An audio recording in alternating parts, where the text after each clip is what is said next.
اس آئے کریمہ کا اندازہ یہ بتا رہا ہے کہ مالک کائنات نے ہر دور میں ہر زمانے میں ہدایت کی ذمہ داری اپنے ہاتھ میں رکھی ہے. کبھی بھی کسی بھی بندے کو یہ اختیار نہیں دیا ہے کہ وہ اپنا ہادی اپنا رہنما خود منتخب کرے. 1,24,000 انبیاء گزر گئے لیکن کبھی بھی کسی بھی بندے کو یہ اختیار نہیں دیا گیا ہے کہ اس کا اپنا ہادی خود منتخب کرے. ارے نبی تو بہت بڑی چیز ہے، بس یہ نبی کا بھی تقرر بندوں کے ہاتھوں میں نہیں کیا گیا. بندوں کا کیا ذکر کروں، خود نبی کو یہ اختیار نہیں دیا گیا ہے کہ وہ اپنا وسیع خود منتخب کرے. جناب موسیٰ کا واقعہ قرآن مجید میں موجود ہے. حکم خدا ہوتا ہے کہ اے موسیٰ رہنمائی کرو، فرعون کی ہدایت کرو، فرعون کی. جناب موسیٰ عرض کرتے ہیں کہ پالنے والے میری زبان اتنی وسیع نہیں اور تو میرے حالات سے جو واقف ہے، میں اکیلا ہوں، لہٰذا میرے بھائی ہارون کو میرا مددگار بنا دے تاکہ ایک کے بجائے دو لوگ مل کر رہنمائی کر سکے، فرعون کی ہدایت کر سکے. جناب موسیٰ کی دعا قبول ہوئی. ہارون آپ کے ناصر و مددگار بنے، کار تبلیغ میں شریک ہوئے، فرعون کے دربار تک کے گئے، فرعون کو الہی پیغام پہنچایا. فرعون نے اس کا انکار کر دیا. مجھے ان سب باتوں سے بحث نہیں کرنا ہے. بحث صرف اس بات کی ہے کہ جب جناب موسیٰ نے نام معین کر لیا تھا، نام منتخب کر لیا تھا، تو دعا مانگنے کی کیا ضرورت تھی؟ ہارون کو اپنے ساتھ میں لے جاتے، ہارون کو اپنے ساتھ میں لے جاتے، یہ دعا مانگنے کی کیا ضرورت تھی؟ اگر خدا بند عالم سے دعا ہی مانگنا تھی اور خدا بند عالم سے ہارون کو ہی طلب کرنا تھا تو یہ نام معین کرنے کی کیا ضرورت تھی؟ خدا بند عالم چاہتا تو وہ آپ کو ہارون عطا کر دیتا، نہیں تو کوئی اور عطا کر دیتا.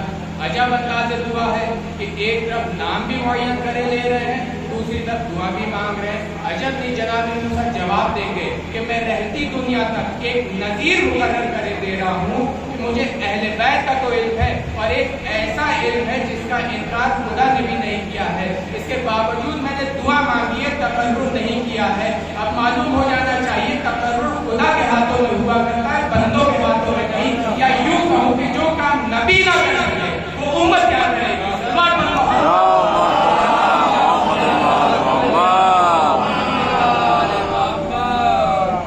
آپ دیکھیں گے کہ جناب موسیٰ کتنے خاموش بیٹھے ہوئے ہیں، بغیر ہارون کے قدم بھی آگے نہیں بڑھا رہے ہیں. میں کہوں گا کہ اے موسیٰ خود میں خدا ہے، آپ قدم آگے تو بڑھائیے، تبلیغ کا کام شروع تو کریے، مہم شروع تو کریے. اگر آپ کی مہم ناکام ہوتی ہے اور مخالفتوں کا بازار گرم ہوتا ہے تو کسی کو اپنے ساتھ میں لے لیے گا. یہ کیا ہے کہ آپ بغیر ہارون کے قدم بھی آگے نہیں بڑھا رہے ہیں. اگر اس طرح آپ کامیاب ہو گئے تو لوگوں کو کہنے کا ایک اعتراض مل جائے گا، ایک اعتراض کا موقع مل جائے گا. وہ تو ہارون ساتھ میں تھے اس لیے موسیٰ کامیاب ہو گئے، نہیں تو موسیٰ کی زبان اتنی فصیح نہ تھی، موسیٰ کی تبلیغ میں دم نہ تھا. عجب نہیں جناب موسیٰ کہیں گے کہ جس کا جو کہنا ہو کہے، جس کا جو دل چاہے کہے. میں بس یہ بتانا چاہتا ہوں کہ جب میں موسیٰ جیسا نبی، موسیٰ جیسا پیغمبر ہو کر بغیر ناصر و مددگار کے تبلیغ کا کام شروع نہیں کر رہا ہوں، اور جس کو ہوش ہوگا وہ یہ سمجھ جائے گا کہ وزارت کا کام آغاز تبلیغ میں ہوا کرتا ہے، انجام تبلیغ میں نہیں. اب امت محمدیہ کو یہ بات اور معلوم ہونا چاہیے کہ رسول خدا نے اپنے آپ کو موسیٰ سے تشبیہ دی ہے. کیا کہا ہے کہ جب کل موسیٰ جیسا نبی بغیر وسیع و وزیر کی مدد کے تبلیغ کا کام شروع نہیں کر رہا ہے تو آج میں اپنے ہارون کے بغیر تبلیغ کا کام کیسے شروع کر لوں؟ اور غدیر تم لوگوں کے لیے ہے، رسول خدا کے لیے نہیں ہے.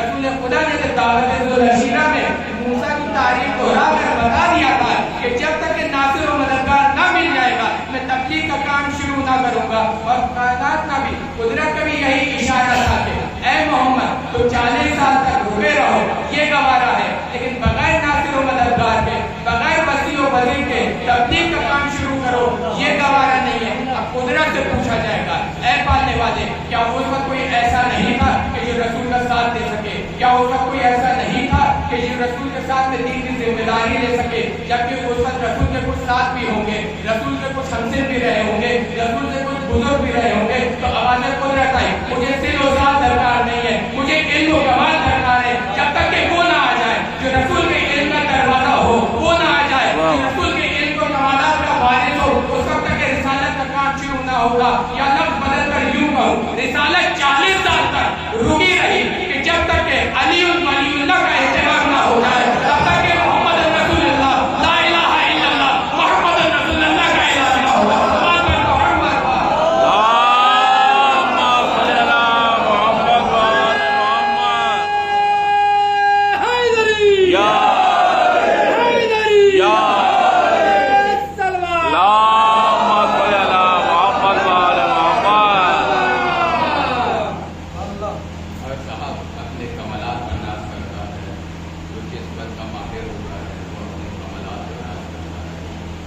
کسی کو اپنے علم پر ناز ہے، کسی کو اپنے علم پر ناز ہے، کسی کو اپنی وفا پر ناز ہے، کسی کو اپنی کلا پر ناز ہے، کسی کو اپنے سونے پر ناز ہے، کسی کو اپنے رکنے پر ناز ہے، کسی کو میدان میں جنگ لڑنے پر ناز ہے، کسی کو میدان میں لڑنے پر ناز ہے۔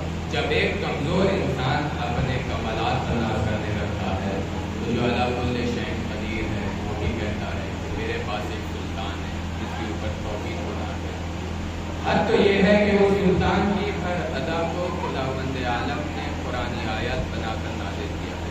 جب بستر رسول پر لیٹے دیکھا تو وہ من الناس من یشری نفسہ ابتغاء مرضات اللہ واللہ رؤوف بالعباد کی آیت نازل کی۔ جب اس سلطان کی طہارت کو دیکھا تو انما یرید اللہ لیذھب عنکم الرجس اہل البیت ویطہرکم تطہیرا کی آیت نازل کی۔ جب اس سلطان کو میدان جنگ میں لڑتے دیکھا تو کأنہم بنیان مرصوص کی آیت نازل کی۔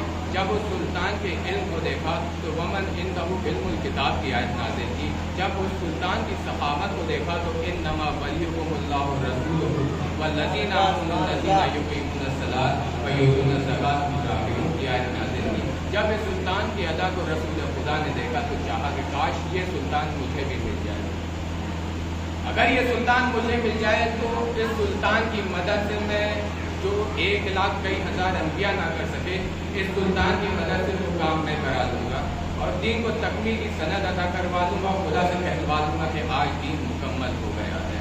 تو آواز قدرت آئی کہ اے میرے حبیب یہ سلطان بہت بلند ہے، یہ یوں نہ ملے گا، آپ کو ہر چیز بن مانگے عطا کی، انکا خلق العظیم کی سند بن مانگے عطا کی، خاتم المرسلین کی سند بن مانگے عطا کی، آپ کو مدثر بن مانگے کہلایا، وما ینطق عن الہویٰ کی مہر بن مانگے عطا کروائی، مزمل بن مانگے کہلوایا، مدثر بن مانگے کہلوایا، نذیر بن مانگے کہلوایا، سراج منیر بن مانگے کہلوایا۔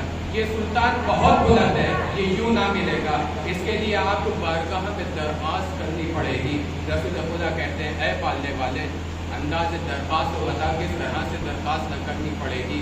آواز قدرت آئے قل رب ادخلنی مدخلا صدق واخرجنی مخرجا صدق واجعلنی من لدنک سلطانا نصیرا۔ اے رسول یوں کہیے، اے حبیب یوں کہیے کہ مجھے سچائی کے راستے سے داخل کر اور سچائی کے راستے سے باہر نکال اور اپنے یہاں سے ایک سلطان عطا فرما۔ اور آواز قدرت آئی یہ سلطان بھی تمہیں میں اپنے گھر سے دوں گا۔ اب وہ وقت بھی آیا کہ فاطمہ بنت اسد خانہ کعبہ کے پاس آئی ہیں۔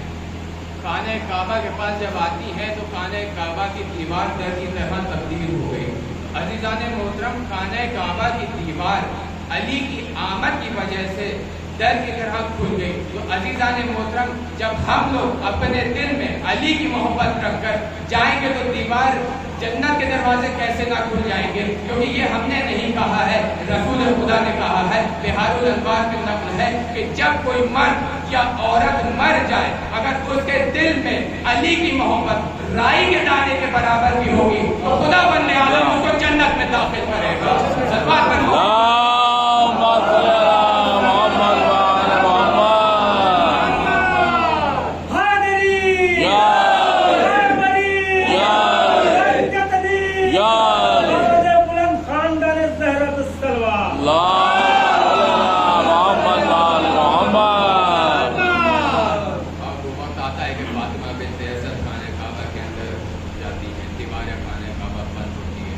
3 دن تک خاموشی رہتی ہے. چوتھے دن رسول خدا تشریف لاتے ہیں, اشارہ کرتے ہیں, دروازہ کھلتا ہے. رسول خدا سلام کرتے ہیں. فاطمہ بنت اسد بہت ہی مایوسی کے عالم میں سلام کا جواب دیتی ہے. رسول خدا پوچھتے ہیں اے چچی اماں کیا وجہ ہے, آپ اتنی مایوس کیوں ہیں, کیا بات ہے؟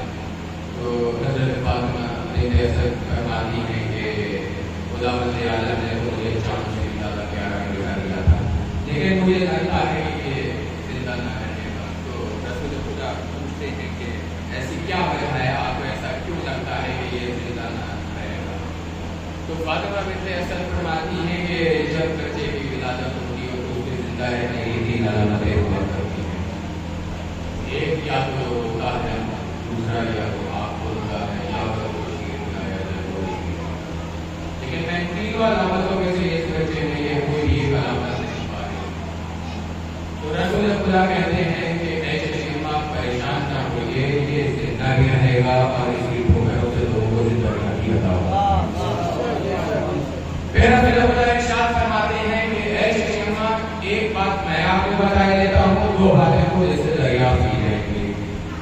رسول خدا کہتے ہیں کہ اے چچی اماں یہ خانہ کعبہ کے چاروں طرف پودی پود ہیں اور یہ نہیں چاہتا ہے کہ اس کی پہلی نگاہ پود کے اوپر پڑے. لائیے آپ اس کو میری آغوش میں دے دیجیے, یہ کہ زیارت مطلق ہے, یہ پہلی زیارت نہیں کرنا چاہتا ہے, پہلی نگاہ یہ میرے چہرے کے اوپر ڈالنا چاہتا ہے. یہ کہہ کر رسول خدا اپنی آغوش پھیلا دیتے ہیں. مولا کائنات اپنی ماں کی آغوش چھوڑ کر رسول خدا کی آغوش میں آ جاتے ہیں. رسول خدا کی آغوش میں آتے ہی خدا آگے کھول کر مصطفیٰ کی زیارت کرتے ہیں.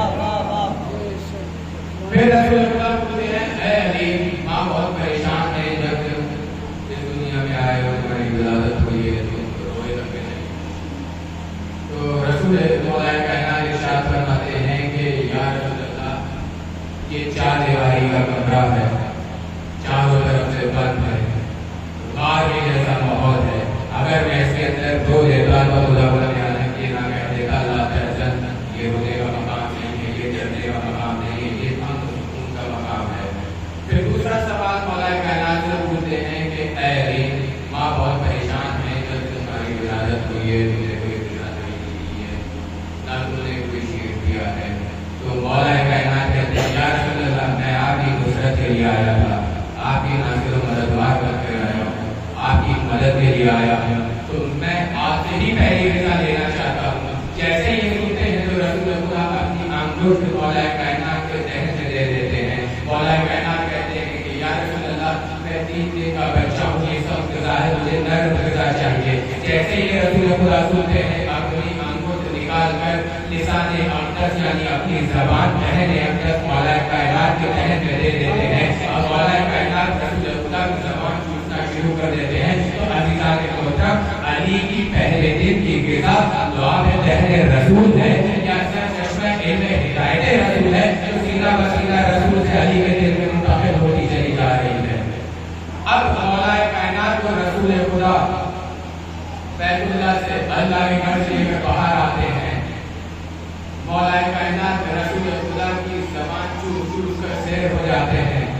اب رسول خدا ارشاد فرماتے ہیں, رسول خدا عرض کرتے ہیں اے علی اگر تم میری زبان چوس کر سیر ہو گئے ہو تو اب میری زبان کو چھوڑ دو. تو مولا کائنات کہتے ہیں یا رسول اللہ اللہ کے گھر سے لے کر اپنے گھر تک اسی طرح چلیے تاکہ لوگ دیکھ لیں پہلے ہی روز آپ کی زبان میرے منہ میں ہے, یا یوں کہوں کہ پہلے ہی روز رسول کی زبان علی کے منہ میں ہے. تو جو کوئی بھی رسول مولا کائنات ارشاد فرمائیں گے گویا کوئی رسول نے کہا ہے, جو کوئی بھی علی کے قول کا اقرار کرے گا گویا کوئی رسول نے قول کا اقرار کیا ہے, جو کوئی بھی علی کے قول کا انکار کرے گا گویا کوئی رسول نے قول کا انکار کیا ہے.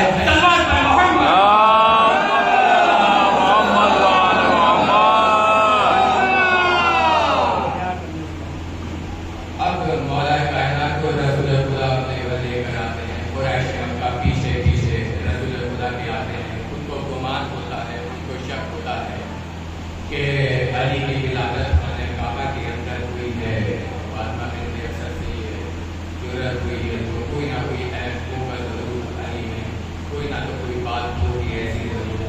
تو آپ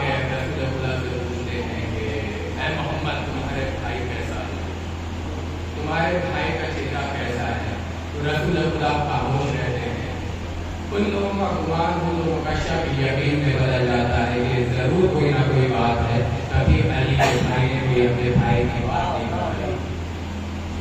ضرور کوئی نہ تو کوئی بات ایسی ہے کہ علی کے بارے میں اس کے بھائی نے کچھ نہیں بتایا کہ اس کا بھائی کیسا ہے. اب آواز بلند آئی کہ اے رسول تم بتاتے کیوں نہیں ہو کہ تمہارا بھائی کیسا ہے. رسول خدا کہتے ہیں باتیں والے فطرت تو یہی ہے کہ جب بچہ کسی گھر میں پیدا ہوتا ہے تو اس کے بارے میں اس کے گھر والے کہتے ہیں. مثال کے طور کے اوپر اگر بچہ پیدا ہوا تو اس کے گھر والے کہتے ہیں, ماں کہتی ہے کہ اپنی نانی پہ گیا ہے, باپ کہتا ہے کہ یہ اپنے چچا پہ گیا ہے, اس کی آنکھیں اپنی پھوپھی کے جیسی ہیں, ماں کہتی ہے اس کے ہونٹ اپنی خالہ کے جیسے ہیں, باپ کہتا ہے اس کا چہرہ اپنے دادا کے جیسا ہے. جو بچے وہاں پیدا ہوتا ہے لوگ اس کو اپنی طرف نسبت دینے لگتے ہیں. رسول خدا کہتے ہیں والے والے علی پیدا ہوا ہے تیرے گھر میں تو تو ہی بتا کس طرح سے ہے, کس طرح کا ہے. اب موت کا خدا تعالیٰ کہنا شروع کرتے ہیں, خدا تعالیٰ کہنا شروع کرتا ہے اے رسول اگر جو لوگ پوچھے علی کی آنکھ کیسی ہے تو کہہ دینا عبد اللہ ہے, علی کی ناک کیسی ہے تو کہہ دینا عبد اللہ ہے, علی کے کان کیسے ہیں تو کہہ دینا عبد اللہ ہے, علی کا چہرہ کیسا ہے تو کہہ دینا وجہ اللہ ہے, علی کے منہ کیسا ہے تو کہہ دینا وجہ اللہ ہے, علی کے ہاتھ کیسے ہیں تو کہہ دینا ید اللہ ہے, علی کا پورا جسم کیسا ہے تو کہہ دینا ولی اللہ ہے. اور رسول نے کہنا شروع کیا علی کی آنکھ احد اللہ, علی کے کان اسم اللہ, علی کی ناک انف اللہ, علی کے ہاتھ ید اللہ, علی کا چہرہ وجہ اللہ, علی کا پورا جسم ولی اللہ. سلمان پر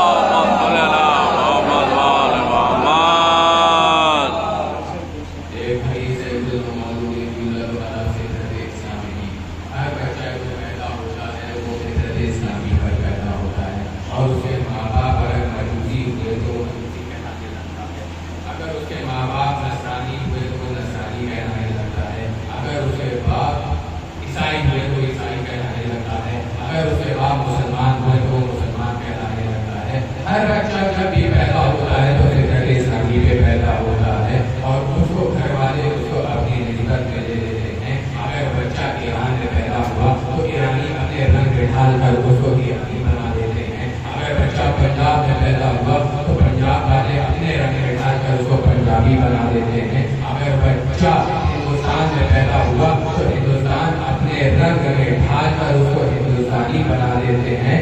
علی پیدا ہوئے ہیں خدا کے گھر میں تو خدا نے اپنا رنگ چڑھایا اور پرورش پائی ہے مصطفیٰ کی آغوش میں تو مصطفیٰ نے اپنا رنگ چڑھایا. ابھی تو مشرکین مکہ نے جب شب ہجرت رسول خدا کے بستر پر علی کو دیکھا تو رسول خدا سمجھا, جب حسین علی کو دیکھا تو خدا سمجھا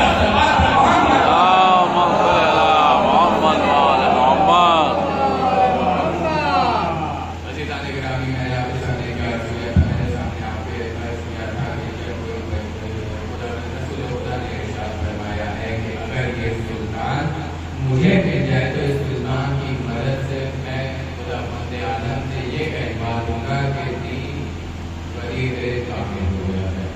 یعنی رسول خدا نے یہ کہا کہ خدا بند عالم سے کہوا دوں گا کہ دین آج مکمل ہو گیا ہے. دین مکمل کب ہوا ہے؟ قریب پہلے. دین کو تکمیل کی صدر کا عطا ہوئی ہے قریب پہلے. رسول خدا کی تیری مراد تیری خواہش کا پوری ہوئی ہے قریب پہلے. نعمتیں تمام کب ہوئی ہیں قریب پہلے. اللہ راضی کب ہوا ہے قریب پہلے. اب جو حضرات اپنے آپ کو رضی اللہ یعنی جو حضرات اپنے آپ کو راضی کروانا چاہتے ہیں وہ قریب علی کو بری مانے, کیونکہ جب کوئی قریب علی کو بری مانے گا تو خدا بند عالم اس سے راضی ہوگا. جو قریب علی کو بری نہیں مانے گا خدا بند عالم اس سے راضی نہیں ہوگا. صلوات پر محمد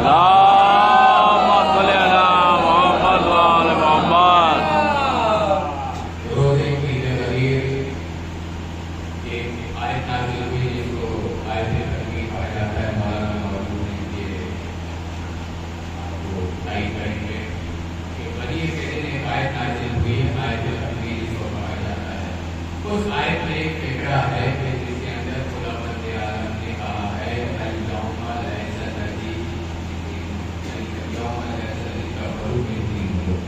آج کے دن کفار تمہاری دین کی طرف سے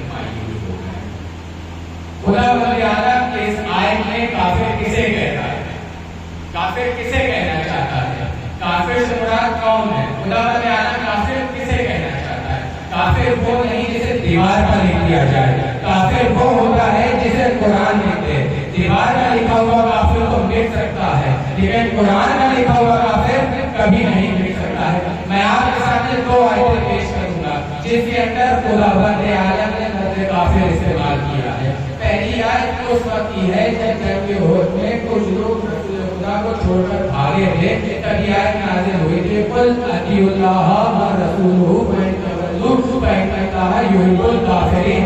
اے رسول کہہ دیجئے اللہ کی اطاعت کرے، رسول کی اطاعت کرے، اور جو سے ستاپی کرے خدا و کافروں کو دوست نہیں رکھتا ہے۔ کیا کہا خداوند عالم نے؟ قل اے رسول، اے حبیب، اے سراج منیر، کہہ دیجئے اطیعوا اللہ، اللہ کی اطاعت کرے، ورسولہ، اور رسول کی اطاعت کرے، فإن تولوا، جو ان سے ستاپی کرے یعنی جو ان کو پیٹ دکھا کر بھاگے، خدا و کافروں کو دوست نہیں رکھتا ہے۔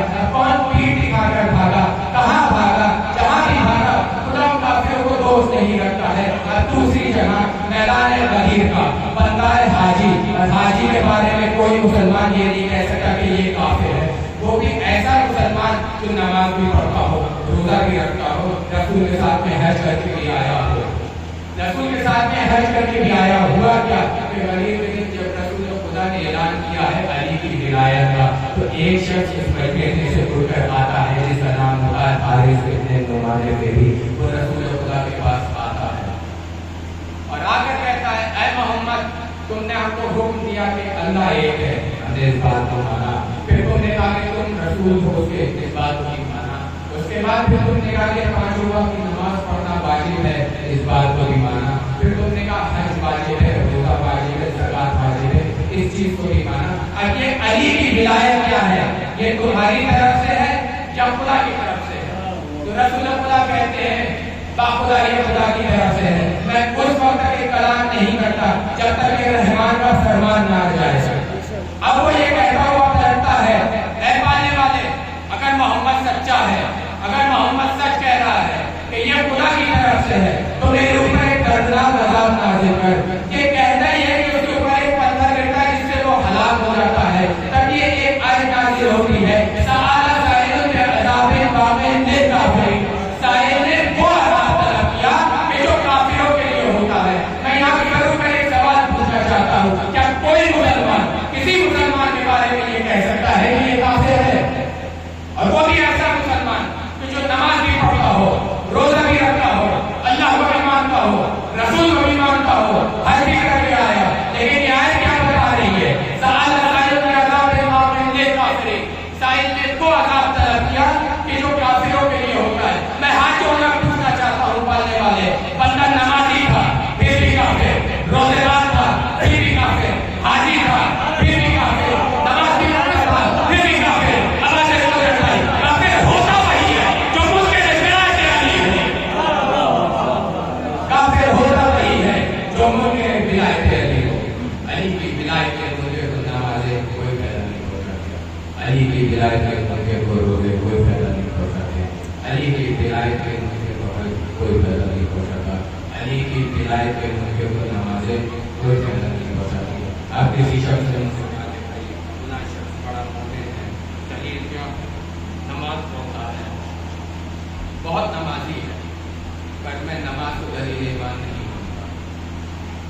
جب یہ میں نے بات کہی ہے تو سمجھانا بھی میرے اوپر فرض ہے۔ دو آیتیں یہاں بھی، دو آیتوں کا سہارا ہوگا۔ دوسری آیت کے اوپر توجہ لازم ہے۔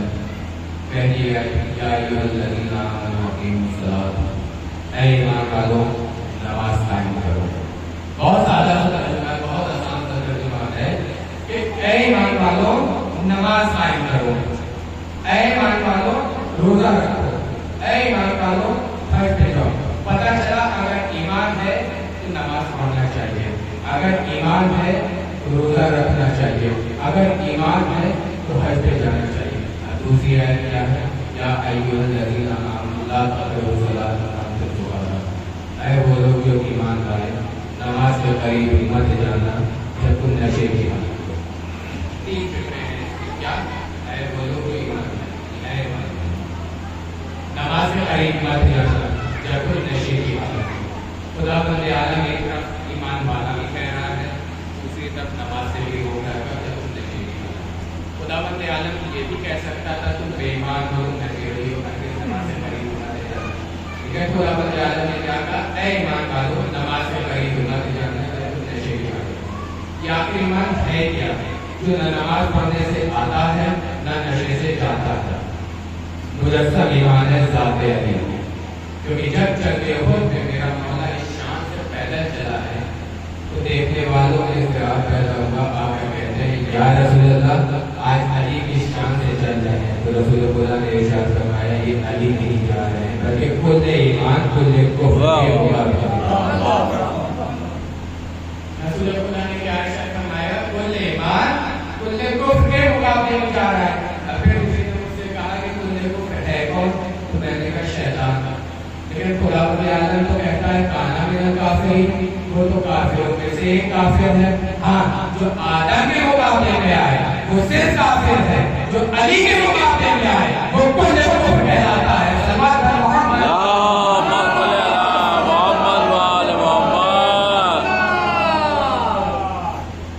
شیطان کی کیا غلطی تھی؟ شیطان کی تو صرف ایک غلطی تھی کہ اس نے آدم کے آگے سجدہ نہیں کیا، صرف اسی ایک غلطی تھی، اس نے آدم کے آگے سجدہ نہیں کیا۔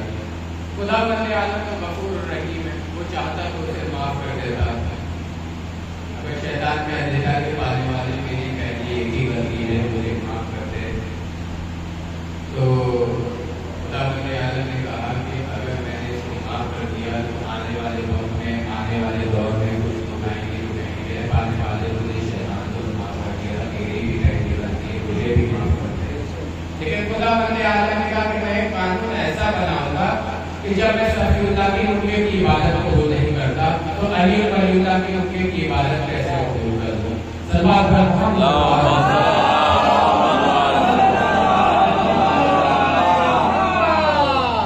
میں کیا کر رہا تھا کہ میں عرض یہ کر رہا تھا کہ جب مولا کائنات اس شان سے پیدل چلے ہیں کہ دیکھنے والوں میں جلن محسوس ہوئی، آ کر پوچھتے ہیں کہ یا رسول اللہ یہ علی اس شان سے جا رہے ہیں۔ عزیزان محترم کے باہر ایک لوبی چل گئے جس میں میرا مولا بغیر سواری کے گیا ہے، کوئی سواری لے کر نہیں گیا، پیدل گیا ہے۔ یہ اور بات ہے کہ جب یہ مولا کائنات چل رہے تھے جو سنگریزے جو پتھر پڑے ہوئے تھے مولا کائنات کے قدموں کا جب بوسہ وہ لے رہے تھے تو وہ پتھر در نجف میں تبدیل ہوتے چلے جا رہے تھے۔ مولا کائنات اس شان سے چلتے ہیں کہ دیکھنے والوں میں جلن محسوس ہوتی ہے، آ کر پوچھتے ہیں یا رسول اللہ آج یہ علی کے چلنے کی کیا شان ہے؟ تو رسول خدا کہتے ہیں کہ خاموش رہو، یہ علی نہیں جا رہے ہیں بلکہ کل ایمان کل کفر کے مقابلے میں جا رہا ہے۔ اب لوگوں کو تو چوکنے کی عادت ہوتی ہے، آگے کہتے ہیں کہ یا رسول اللہ آپ نے کیا کہا کہ کون جا رہا ہے؟ تو رسول خدا نے حدیث تبدیل کی، جملہ تبدیل کیا، کہا کل اسلام کل کفر کے مقابلے میں جا رہا ہے۔ پھر آتا ہے کوئی شخص آگے پوچھتا ہے یا رسول اللہ آپ نے کیا کہا کہ کون جا رہا ہے؟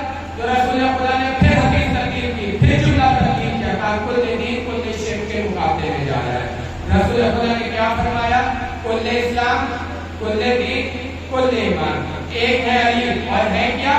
کل ایمان کل اسلام کل دین۔ جو ایک علی کو مانے وہ مسلمان بھی ہے، مومن بھی ہے، دیندار بھی ہے، جو ایک علی کو چھوڑے وہ منافق بھی ہے، مشرک بھی ہے، کافر بھی ہے۔ صلوات محمد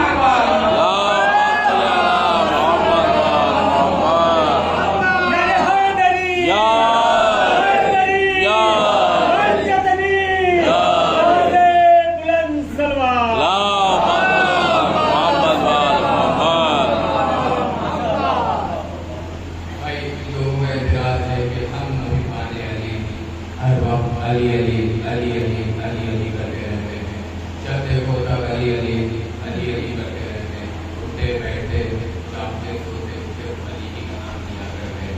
کہیں مجھے جواب عرض ہے نہ تو ہم تو کسی کو پڑھاتے ہیں، نہ ہی ہم تو کسی کو پڑھاتے ہیں، نہ ہی ہم تو کسی کو مولا بناتے ہیں، نہ ہی ہم تو کسی کو کافر بناتے ہیں۔ ہم لوگوں کو تو بس وہی معلوم ہے جو رسول خدا نے کہا ہے، اس حدیث کا سہارا لیتے ہیں۔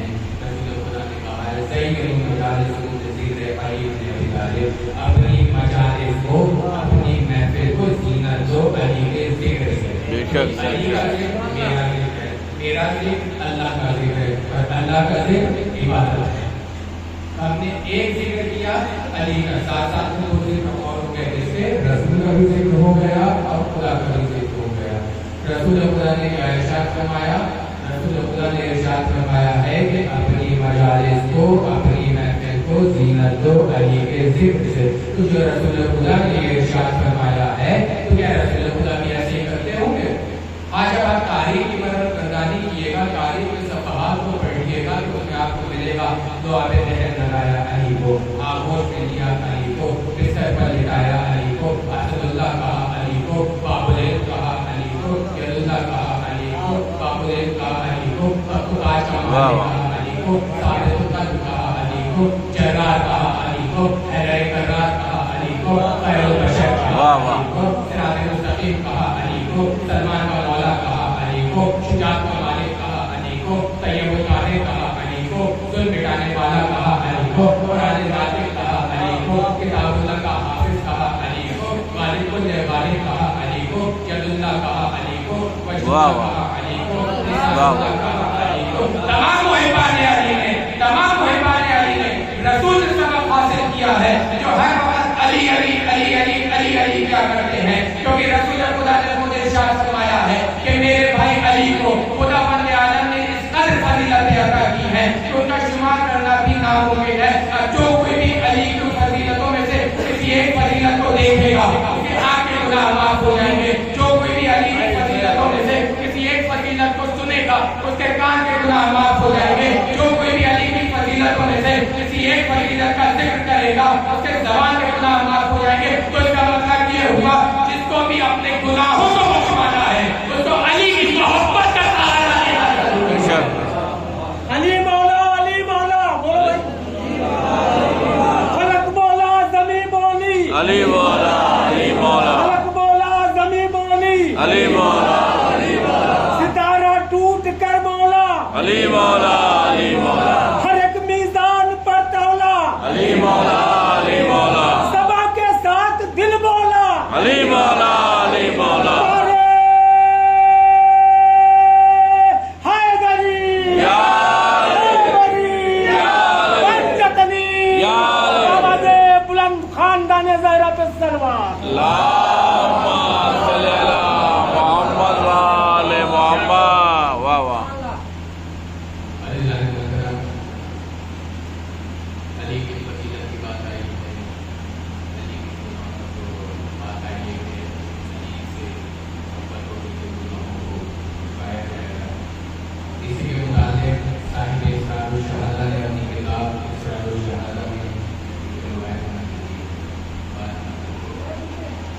کہ حضرت سلمان جو رسول صحابی تھے ان سے روایت ہے کہ وہ کہتے ہیں کہ میں نے دیکھا کہ رسول خدا مسجد میں دونوں ہاتھ آسمان کی طرف بلند کر کے دعا مانگ رہے ہیں، اے پانے والے تجھے محبت علی کا واسطہ ہے کہ جو میری امت کے گناہوں کا بوجھ ہے وہ کم کر دو. اس کی محبت کا سہارا لیا جا رہا ہے، علی کی محبت کا سہارا لیا جا رہا ہے. اب لوگ یہ سمجھنے کہ ہم لوگ ہر وقت علی علی کیوں کیا کر رہے ہیں. حضرت سلمان رسول خدا کے پاس آتے ہیں اور آ کر کہتے ہیں یا رسول اللہ، دعا تو میں بھی مانگتا ہوں لیکن آج کوئی مدح علی میں کوئی ایک ایسی بات بتا دیجیے کہ میرے لیے سبب فخر ہو. تو رسول خدا کہتے ہیں کہ تم یہودیوں کے قبرستان میں جاؤ، وہاں جا کر ایک آواز لگانا، اے دلدار. جب وہ شخص آئے تو اس سے پوچھنا کہ تم آج کس حال میں ہو اور کیا کیا. تو حضرت سلمان یہودیوں کے قبرستان میں جاتے ہیں، وہاں جا کر ایک آواز لگاتے ہیں، اے دلدار. یہودیوں کا قبرستان ہے، سامنے یہودی کی قبر ہے. سلمان جا کر آواز لگا رہے ہیں، یہودی کی قبر شکافتہ ہوتی اس طرح سے ایک بڑھیا زندگی پا کر باہر نکالتی ہے. یہاں پر رک کر ایک جملہ آپ سلمانوں کے حوالے کرتا ہوں. کون گیا جا کر وہاں جا کر رسول کا جو صحابی تھا سلمان کو جا کر آواز لگاتا ہے، اے دلدار. یہودی قبر کو میں سے زندگی پا کر ایک میت باہر نکلتی ہے تو عزیزان محترم جب رسول کا صحابی جا کر ایک آواز لگائے تو قبروں میں سے زندگی مل جائے تو آقا کی ٹھوکروں سے لوگوں کو زندگی کیسے نہ ملے گی؟ اب وہ شخص آتا ہے آ کر پوچھتا ہے کہ اے سلمان بتاؤ کیا بات ہے، کیوں بلایا ہے؟ نہ ان کو ڈر کہ یہ آیا کہاں سے ہے، نہ اس کو پتا کہ یہ صاحب ہے کون۔ جیسے دونوں طرف ایک حکم پہنچ چکا ہو، کیا حکم پہنچ چکا ہو؟ وہ آئے گا، کون آئے گا؟ رسول کا صحابی آئے گا، آ کر آواز دینا تم آنا۔ جب رسول کا صحابی آ کر آواز دے دے تو قبروں میں انقلاب آ جائے، تو جن کی قبروں میں خود آقا آ جائے تو ان کی قبر نور سے معطر کیسے نہ ہوگی؟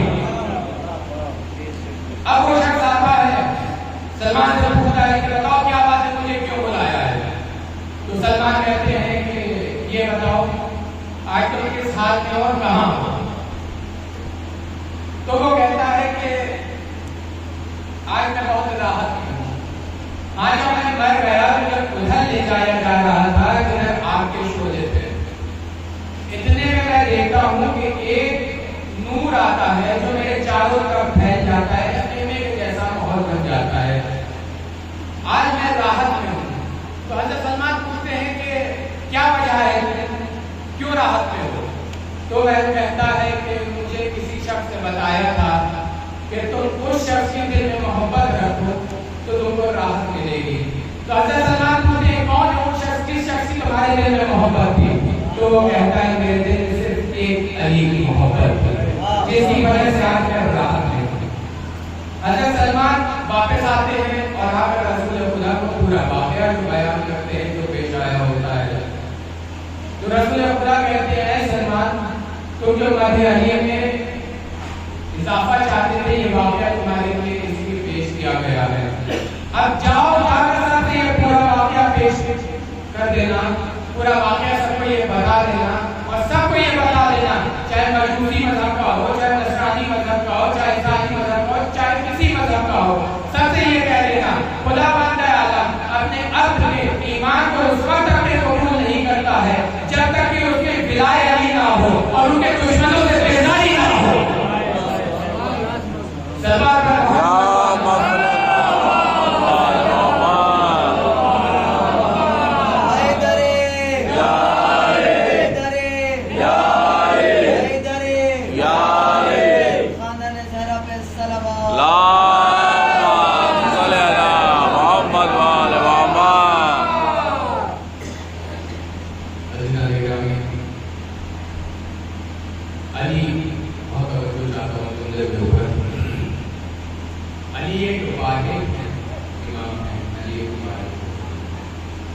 جو عابد بھی ہیں عبادت بھی ہیں،